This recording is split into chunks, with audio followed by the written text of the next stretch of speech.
New ইয়র্কের জ্যাকসনহাইটস থেকে আপনাদের সঙ্গে আছে আমি খালেদ মহিউদ্দিন। দর্শক, আজকের খবর শুনলে আপনাদের চোখ কপালে উঠবে। ধৈর্য ধরে শুনতে থাকুন। সিদ্দিকুর রহমান কুয়াকাটা আর ওর ভাইয়ের নাম হচ্ছে হাবিবুর রহমান। এই দুই ভাই আপনি ইউটিউবে সার্চ দিয়েন, আবু বকর নামে একজনের বউরে এই সিদ্দিক করে নিয়ে আসছে, আপনার ভাগায় নিয়ে আসছে। তাও ভাগায় নিয়ে আসছে না, তারে নিয়ে বিয়ে না করে দীর্ঘদিন তারা আপনার ছিল, এবং এখনও বিয়ে করেছে কিনা এটা নিশ্চয়তা নাই। সেই মহিলাকে আবু বকর সাহেবের স্ত্রীকে নিয়ে আপনি ইউটিউবে সার্চ দিবেন যে আবু বকরের স্ত্রীকে ভাগিয়ে নিল কুয়াকাটা, দেখেন ওইখানে আছে। এই হাবিবুর রহমান মিসবা এই আরেকজনের বউরে নিয়ে আসছে। তো তারা কাদের বউকে নিয়ে আসছে? রাস্তায় বেপর্দা এক মেয়েকে নিয়ে আসছে, আরেক আলেমের বউকে নিয়ে আসছে, যার কিনা মুখ থেকে নাক চোখ কোনো কিছু দেখা যায় না। তো আপনি তো পর্দা করে, ওই নারী তো আপনার হাত থেকে বাঁচতে পারে নাই, ওই মহিলার হাজব্যান্ড আপনার হাত থেকে বাঁচতে পারে নাই, তার বউকে আপনি নিয়ে আসেন, ছোটো ছোটো বাচ্চা রেখে সেই মহিলা চলে এসছে আপনার কাছে। তো আপনার কাছে পর্দা করে লাভটা হইলো কি? ওনারা এটারে ব্যবহার করেন। কেউ যদি শরীয়তকে ব্যবহার করে নিজের মতো করে নারীদেরকে করতে চায়, সৌদি আরবে বাংলাদেশের একজন মানুষ যায় যদি নাকি চুরি করে, তার আপনি হাত কেটে দিবেন। কিন্তু সৌদি আরবের একজনের মেরে ফেললেও তার কোনো বিচার নেই। ঘরে কাজের বুয়া নিয়ে একটা করলে সেটারও কোনো বিচার নাই। ওনাদের জন্য আবার আলাদা, এটা আবার কাস্টমাইজ করে শরিয়া আইনকে তারা তাদের মতো করে ব্যবহার করে। ওইটা তো ইসলাম না। ইসলাম কোরআন যেটা বলেছে সেটাই ইসলাম। এর বাইরে পৃথিবীর কোন দেশ ইসলাম, কোন হুজুর কেমনে কি ব্যবহার করলো, ওইটা আমার দেখার বিষয় না। কোরআনের বাইরে শরিয়ার কোনো কিছু নেই। সে কোরআন আপনাকে বলেছে শরিয়ার মধ্যে যে একজন মানুষের, একজন নারীর অধিকার কি, সেটা স্পষ্টভাবে বলে দিয়ে গিয়েছে। এই মুহূর্তে বাংলাদেশের শরিয়া আইন পালন করার জন্য যেই পরিবেশ, যেই আমাদের নিজস্ব, যেই এখন আমি ধরেন বললাম যে হ্যাঁ আমি এখন শরিয়া আইন চাই, আপনি শরিয়া চাইলে আপনি সুদ খেতে পারবেন না, আপনি সুদ নিতেও পারবেন না। আপনার রিজার্ভ কত আপনি জানেন? আমার বিশ্বব্যাংকের কাছে লোন আছে কত, IMF এর কাছে লোন আছে কত, জাইকার কাছে লোন আছে কত, চীনের কাছে লোন আছে কত। আমি সারা আপনি দিতে পারবেন, পরের দিন আপনি দিয়ে দিতে হবে। আপনি সুদ খাইতে পারবেন না, নিতেও পারবেন না, দিতেও পারবেন না, সাক্ষী থাকতে পারবেন না, লিখতে পারবেন না। 4 জন যাবে হাজতে দোজখে, আপনি পারবেন না। তো আমার সেই সুযোগ আছে? আমি এখন মুখাপেক্ষী হয়ে আছে আমেরিকার কাছে, আমি চারিদিকে আমার সমস্যা, আমি পশ্চিমা সব দেশের ছাড়া আমি চলতে পারি না।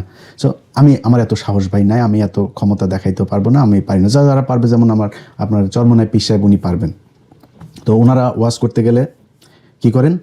নারীদের পর্দা, নারীদের পর্দা। আরে ভাই, সূরা নূরের ভেতরে যেখানে আপনি এই পর্দার কথা বলা আছে, সেই পর্দার কথা বলার যে আয়াতে বলেছেন নারীদেরকে পর্দা করতে হবে, তার আগের আয়াতে, রিপিট, তার আগের আয়াতে বলা আছে আপনি পুরুষকে পর্দা করার কথা, আমার দৃষ্টি অবনত রাখার কথা বলা হয়েছে নারীকে দেখলে।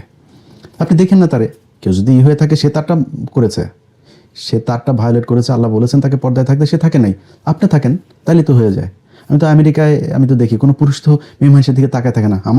আমি মানে এগুলি রাস্তাঘাটে দেখি, বুঝছেন, বুড়া বুড়া মানুষ, বিশেষ করে জ্যাকসনহাইটে গেলে বুড়া বুড়া মানুষ ট্যাঙ্গেলে হালকা করে একটু ঘষা লাগানোর চেষ্টা করে।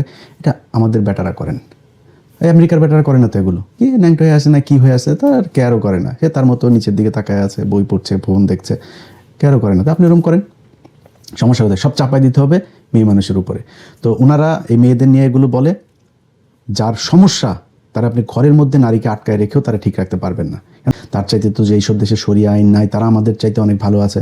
হ্যাঁ, আমাদের চাইতে অনেক ভালো আছে, মানে আপনার কাছে মনে হইতে পারে অনেক ভালো আছে। কারণ পশ্চিমের অনেক দেশ, তাদের প্রচুর সম্পত্তি আছে, প্রচুর টাকা পয়সা। একটা মানুষ বাংলাদেশে যদি চিকিৎসা নিতে যায়, ঢাকা মেডিকেলের যদি তার লোকজন না থাকে, সে ঢুকতেও পারবে না। ঢুকলেও যায় ওই মেজের মধ্যে পড়ে থাকতে হবে, বাইরে পড়ে থাকতে হবে, 10 দিনে কোনো ডাক্তার আসবে না, তার মতো করে সে ওইখানে পড়ে থাকবে। কিন্তু এখন যদি আপনি লন্ডনের একজন মানুষের হয়, কল দিবে, সাথে সাথে ঘরে চলে আসবে, এসে আপনাকে নিয়ে যাবে, হসপিটালে চিকিৎসা করাবে, করায় টরায় সব কিছু সুস্থ করে তারপরে আপনারা ছাড়বে। তো বিশাল আকারের ব্যাপার না? আমার দেশে তো সেই টাকা নাই, আমার দেশের সরকারের সেই অবস্থা নাই। কিন্তু আমার দেশের অনেক কিছু আছে, যেটা আছে সেটা শুধুমাত্র ইসলামের কারণে। কি আছে আপনারা বলি, ধরেন আমাদের দেশে কতজন মানুষ আছেন যার বাবা মা তার সন্তানরা দেখেন না? কত পার্সেন্ট আছে সেটা? আমি আমার গ্রামের কথা, একদম প্রত্যন্ত গ্রামে, চুয়াডাঙ্গাতে আমি বড় হয়েছে। আমার গ্রামে আমার মনে আছে, আমি ছোট ছিলাম তখন, তো একজনের 5 ভাই 6 ভাই, তারা প্রতি বছর যখন ধান আসতো, ওই সবার ঘর থেকে 2 মণ 3 মণ 5 মণ করে, যাদের যেরকম সামর্থ্য ছিল, এই ধান তার বাবা মাকে সব ভাই মিলে দিত। আর তারা খাইতো টাইতো যা, সেগুলো সব ওদের এই ভাইদের ঘরে, এই ভাইয়ের ঘরে 1 মাস, ওই ভাইয়ের ঘরে, বা সবাই মিলে খাবার দিত, এরকমভাবে খাইতো। ওই যে ধান টান দিত, ওইটা তাদের পকেট খরচ, বাজারে গিয়ে একটু চা খাবে, বিড়ি খাবে, এগুলোর জন্য দেওয়া হইতো। আর বাবা মার প্রতি সবার সমান সম্মান। তো এই যে মানুষগুলো যে 2 মণ ধান, কিন্তু তার জন্য বিশাল ব্যাপার, অনেক কষ্ট করে তার এটা দিতে হয়। সেই মানুষগুলো তার মাকে ফেলে দেয় না তো। একজন রিক্সাওয়ালা তার মাকে ফেলে দেয়, তার বাবাকে ফেলে দেয়, সে তার মাকে নিয়ে বৃদ্ধাশ্রমে রেখে আসে? বরং আমার দেশের শিক্ষিত সমাজ, যারা এলিট, যাদের ছেলে মেয়ে অস্ট্রেলিয়া থাকে, ইউরোপে থাকে, আমেরিকা থাকে, কানাডাতে থাকে, তারা বৃদ্ধাশ্রমে থাকে, তাদের লাশ পড়ে থাকে ফ্রিজের মধ্যে 5 দিন 6 দিন। কোনো রিক্সাওয়ালার মায়ের লাশ পড়ে থাকে না, কোনো মসজিদের ইমাম সাহেবের লাশ কোনো দিন ইয়েতে পড়ে থাকে না। এখন এই পশ্চিমা দেশের মধ্যে মনে করেন তাদের প্রচুর টাকা পয়সা আছে, সব কিছু আছে। আমি নিজে সাক্ষী ভাই, আপনার মা থাকে হচ্ছে ওই সিনিয়র কেয়ার, তারপরে ওল্ড হোম, মানে অনেক সুন্দর সুন্দর কিছু নাম দেওয়া আছে, নামগুলো খুব সুন্দর, শুনতে খুব ভালো লাগে। মায়ের সাথে সন্তানরা দেখা করতে যায় কখন জানেন? মায়ের সাথে সন্তানরা দেখা করতে যায় mother's day, father's day, Valentine day. Valentine ডেতে কম যায়, মাদার্স আর ফাদার্স ডেতে বেশি যায়। যায় ওই দিনে ফুল টুল নিয়ে যায়, মাম্মি মাম্মি মাম্মিরে বিশাল আকার আদর যত্ন, সন্ধ্যাবেলা চলে আসেন। আমার পাশে, আমি যেই পাশে থাকি, আমার পাশের বাসার বয়স্ক মহিলা বাড়ি বিক্রি করে দিবে। তো আমি যে এত সুন্দর জায়গায় বাড়িটা বিক্রি করবে কেন? পরে শুনলাম যে ওর ছেলে মেয়ে, একটা থাকে ক্যালিফোর্নিয়াতে, আরেকটা থাকে লুজিয়ানাতে, তো বড় বড় চাকরি টাকরি করে। এখন ও একা থাকে, একা এখন এই বাসায় থাকা সম্ভব না, এখন এই বাড়ি বিক্রি করে দিবে, দিয়া তারপরে সে ওল্ড হোমে, মানে আমাদের দেশের বৃদ্ধাশ্রমে যাবে। লিটারালি এটা হচ্ছে বৃদ্ধাশ্রম। আমাদের যে সুযোগ সুবিধা ভালো, এটা সুন্দর শাসন, এটা অনেক অনেক ভালো। আপনার জন্য মনে হয় যে এটা ইসলাম যেটা বলেছে আপনাকে, সেটার চেয়ে তো সুন্দর। একজন রাসূল সাল্লাল্লাহু আলাইহি সাল্লামের কাছে গিয়েছেন তার বাবার বিরুদ্ধে নালিশ করতে। তার বাবা তাকে মারধর করে, তার বাবা তাকে অনেক জিনিসপত্রের জন্য করে, তার টাকা পয়সা দেওয়ার জন্য চাপ দেয়। তো রাসূল সাল্লাল্লাহু আলাইহি সাল্লাম সব কিছু শুনেছে। শোনার পরে তারপরে তাকে জাজমেন্ট কি দিয়েছে জানেন? বলেছে যে তুমি, ছেলেকে বলছে যে তুমি এবং তোমার যা কিছু আছে সব তোমার পিতার। দিস ইজ ইসলাম। শয়তানি করার জায়গা না তো। যারা মানে দুর্বল চিত্তে শরিয়াটারে পুরা একদম মানে আদিম যুগের, আরে ভাই আপনি জানানই তো নাই শরিয়ার মধ্যে বলেছে কি সেইটাই জানেন। আপনি আপনার মতো করে খালি বলেছেন নারীদেরকে পর্দায় থাকতে হবে, নারীদেরকে, নারী বাইরে গেছে, নারী যুদ্ধ করেছে, নারী কাজ করেছে, চাকরি করেছে, চাকরি করবে, করছে, কোনো সমস্যা নেই। আপনি কে বলেছে তাদের ঘরের মধ্যে আটকে রাখতে হবে? এখন প্রশ্ন হচ্ছে, আমাদের দেশে যারা নারীদেরকে বাইরে নিতে চান তাদের উদ্দেশ্যটা কি, সেটা একটু আপনাদেরকে বলতে হবে। আমার মা, বোন, খালা, আমার দেশের নারী, সম্মানিত নারীরা যারা কাজ করেন বিভিন্ন জায়গায়, যেটা ডাক্তার শফিকুর রহমান তার পোস্টে বলেছেন, মানে পোস্টটাতে যেটা বলা হয়েছে, আমি যদি ধরে নিই কিছুক্ষণের জন্য যে ডাক্তার শফিকুর রহমান পোস্টটা করেছেন, ধরে নিলাম পোস্টটা যদি করে থাকে, পোস্টের মানেটা কি, যেটা যদি বাংলা করেন, এটা কি বলা হয়েছে যে সবাই যারা বাইরে কাজ করতে যায় সবাই পতিতা, এটা বলা হয়েছে? বলা হয়েছে তা বাইরে কাজ করার নামে তাদেরকে পতিতা বানানো হয় বা বাইরে কাজ করতে গিয়ে পতিতা হয়। এখন এটা কতটুকু সত্য? আমার বাংলাদেশে যদি নাকি সত্যি কথা বলেন, তাহলে আপনার কাছে আমার প্রশ্ন থাকলো যে বাংলাদেশের কোন অফিস আছে যে অফিসের ভেতরে নারী নির্যাতন হয় না, যৌন হয়রানি হয় না? একটা অফিস বলেন।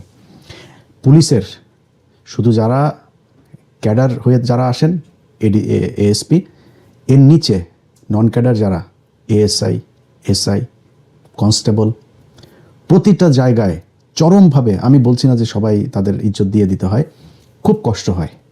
যদি একটু দেখতে দেখতে সুন্দর হয় তাদের জন্য খুব কষ্ট হয়ে যায় চাকরি করা। প্রতিটা জায়গায় এরকম অভিযোগ অহরহ হাজার হাজার পেয়েছি।